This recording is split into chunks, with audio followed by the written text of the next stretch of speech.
Today we are going to cover quadratic equations with perfect squares. So this is section 12.1.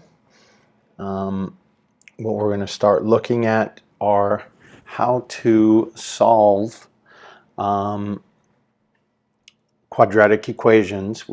There's a number of ways of doing it. The first one is going to be to isolate the variable and then take the square root. So we start off with a problem like x squared equals 64. We're going to take the square root of both sides. And the reason being is what gets rid of a square is a square root. We talked about this earlier in chapter 11, how inverses, the inverse of addition, or what gets rid of addition is subtraction. Subtraction, what gets rid of subtraction, addition. What gets rid of multiplication, division. What gets rid of division, multiplication. And now we've moved up the chain of orders of operations. What gets rid of a square is a square root, and the converse is what gets rid of a square root is a square. So they cancel each other. So we cancel, the square root cancels with the square. The square root of 64 equals plus or minus 8. Now we get into the situation of using this new, relatively new sign, plus or minus. So what that really means is we can put a positive 8 in there or a negative 8. That my solutions are actually two solutions, negative 8 and positive 8. Because if we square negative 8, we still get 64. And if we square 8, we get 64.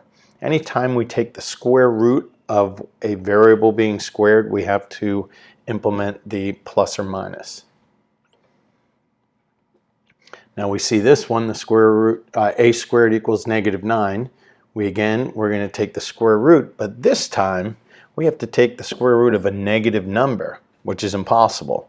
So our answer in this case is going to be no solution. So we have to be very careful about taking the square root of a negative number. Remember, what gets rid of a square root is a square, so we can't write negative 9 as a squared number, because no number times itself will ever produce a negative number. We get 14t squared equals 126. Our objective is to isolate the variable. We want to get t squared by itself, so we'll divide both sides by 14. That gives us t squared equals 9. We'll take the square root of both sides. We get t equals plus or minus 3. M squared minus 54.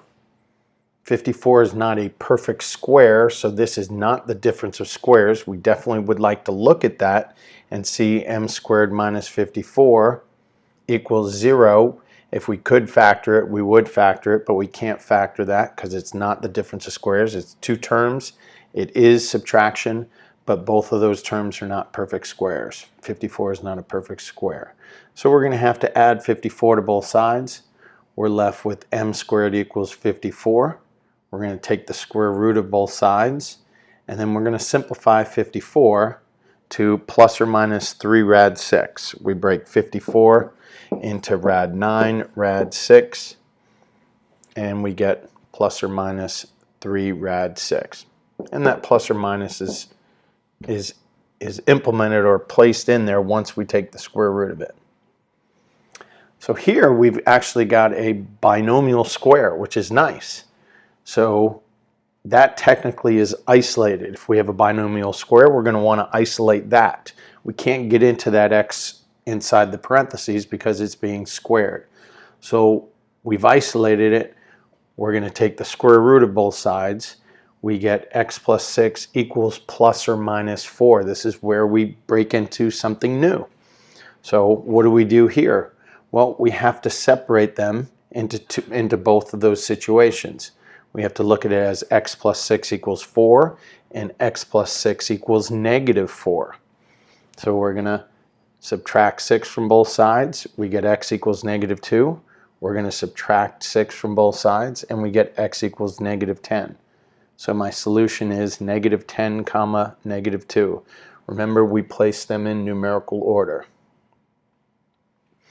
Here we have a trinomial, 3 terms, and you could isolate it to 0. You could set it equal to 0, but I like 16 on the right side. That's a perfect square.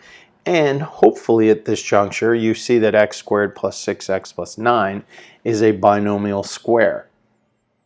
The first and the last are perfect squares. If we take half of the middle and square it, we get the third term. So that can be written as the quantity of x plus 3 squared equals 16. We're going to take the square root of both sides.